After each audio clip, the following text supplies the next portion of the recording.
Good morning, my dear students, and welcome to today's lesson, which is writing from Module 10A. So kindly open your student book, page 147.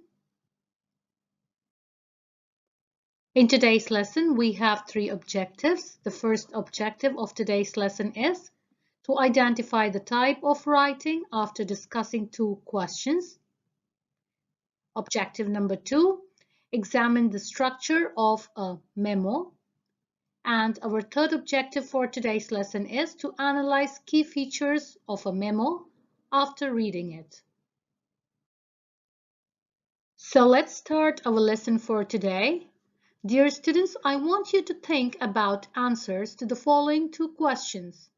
Question number 1, how do members of an organization communicate with each other? What is an organization? An organization is a company or a firm or an institution. So, how do members of an organization communicate with each other? You may pause the video for a minute and think about the possible answers. Alright, let's look at some of the possible answers. Members of an organization usually communicate face-to-face or electronically, for example by phone or through the use of video conference calls, team chat tools, emails, memos, reports, and newsletter. So basically here we communicate either face-to-face or electronically. So once again, you will pause this video to think about an answer for the second question. Let's read the question together. What are the advantages of written communication? Before answering this question, let's quickly revise what are the written forms of communication in an organization. Correct, it is either an email, memo, newsletter, etc. Now, I want you to pause this video and think about some possible advantages of this form of communication. Alright, dear students, I'm sure you are ready with your answers, so let's see some of the possible answers. Written forms of communication such as memos and emails serve as a record of what was said and can be used for future reference. I'm sure you all agree to this point.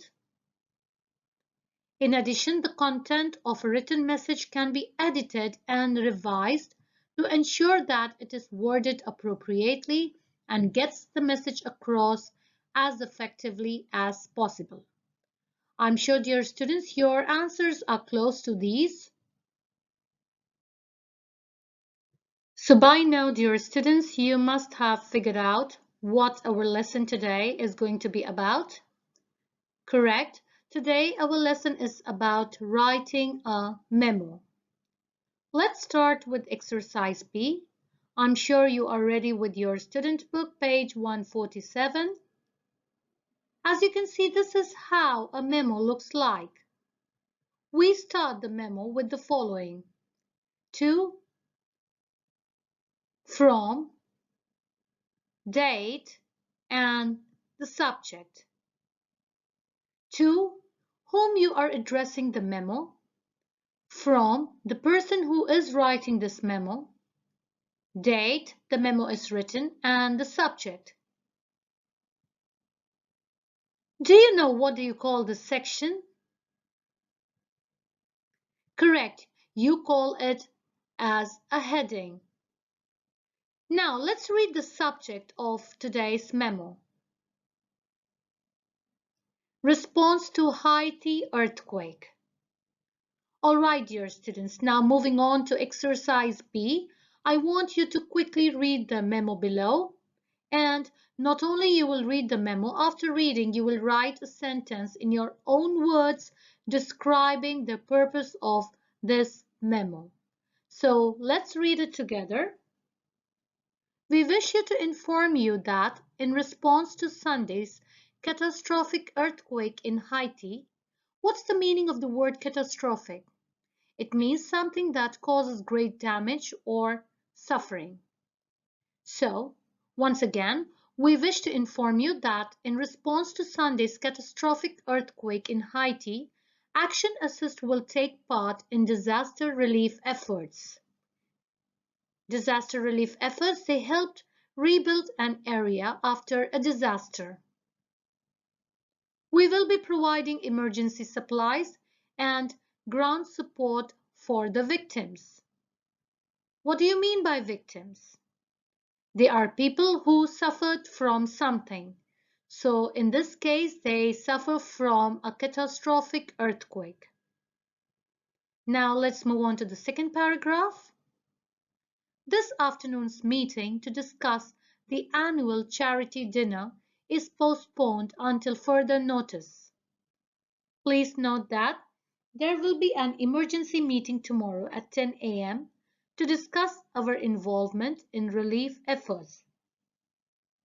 All heads of department and team leaders must attend. Annie Richards, head of volunteering, is putting together a 20-member emergency response team who will travel to Haiti tomorrow. All response team members must attend tomorrow's meeting and must arrive packed and ready for departure. Pete Mills, head of logistics, is now preparing a report on the availability of emergency supplies so that any problems can be addressed in the meeting. Please be sure to respond to his messages immediately. They are top priority. Here, priority means something of great importance. So, dear students, I'm sure you must have understood the content of the memo. You can pause this video once again if you want to read it again to be more clear and precise. Okay, my dear students, now that I'm sure you are familiar with the content of the memo, let's quickly have a look at the layout. As you know, we start the layout with heading, which we have already discussed in the previous slide. The memos are divided into paragraphs. As you can see, this memo is divided into 4 paragraphs. You have the introduction, in which you state the purpose of your memo.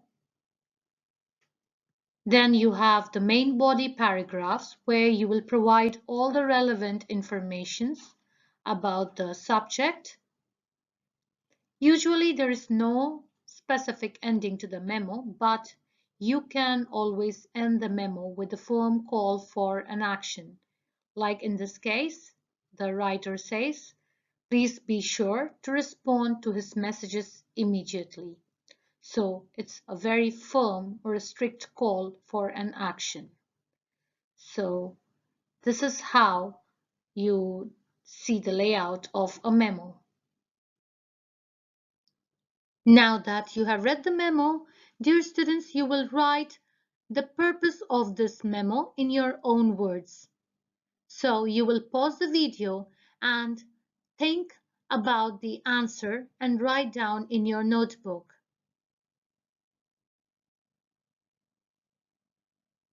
All right, now let's check the answer. What is the purpose of this memo? The purpose of this memo is to inform all members of staff of an event that will involve immediate action from the organization and to notify specific members of staff of a meeting for which they need to prepare. I'm sure, dear students, you have got similar answers. Now, before moving on to exercise C, I want you to answer the following questions. You will once again read the memo and answer these questions. You may pause the video now.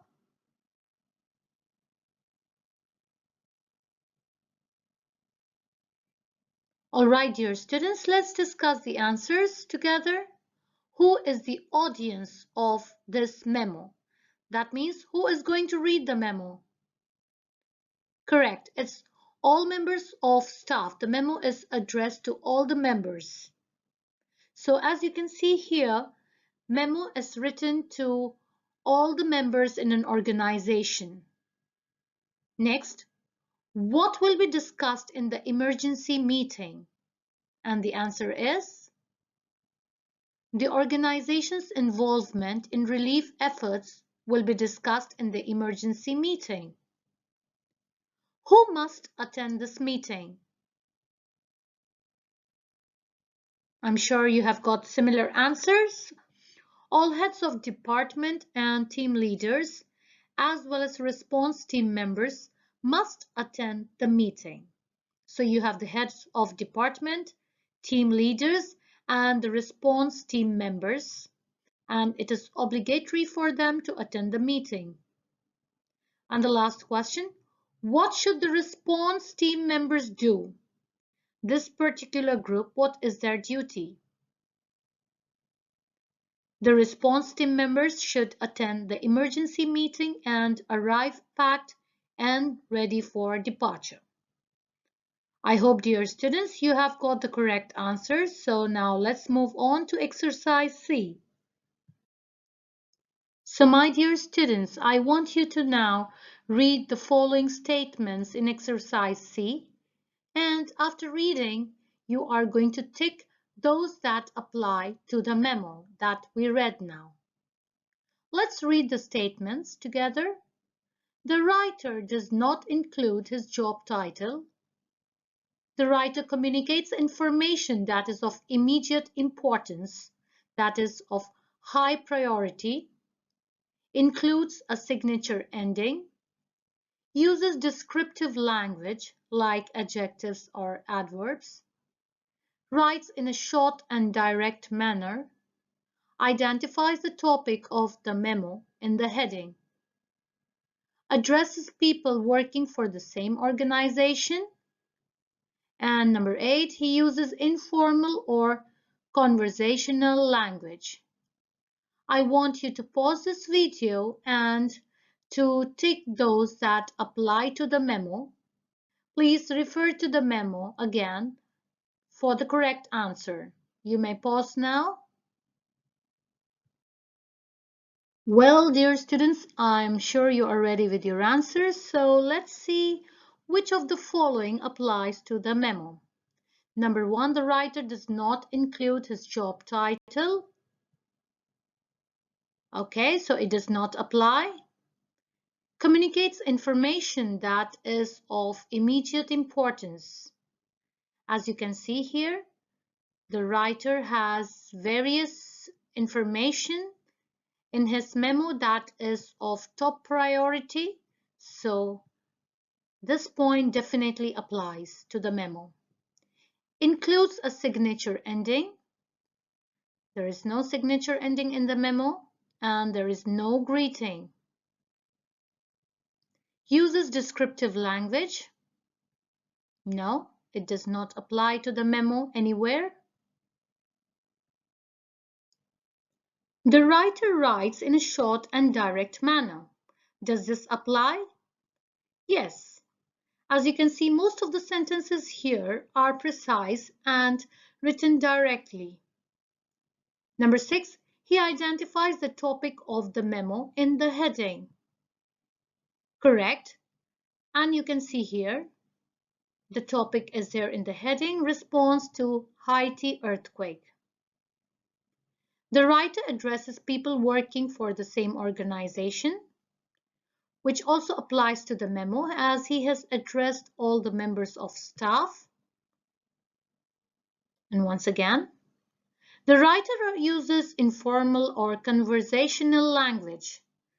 So this is incorrect because the writer uses a very formal style of writing since it is used at a workplace. So my dear students, I'm sure these are similar answers that you have got. All right, my dear students, I want you to open your notebooks now and write down the answers to the following questions. Let's read them together. What is the purpose of the memo? Who is your audience? And what details should you include in your memo?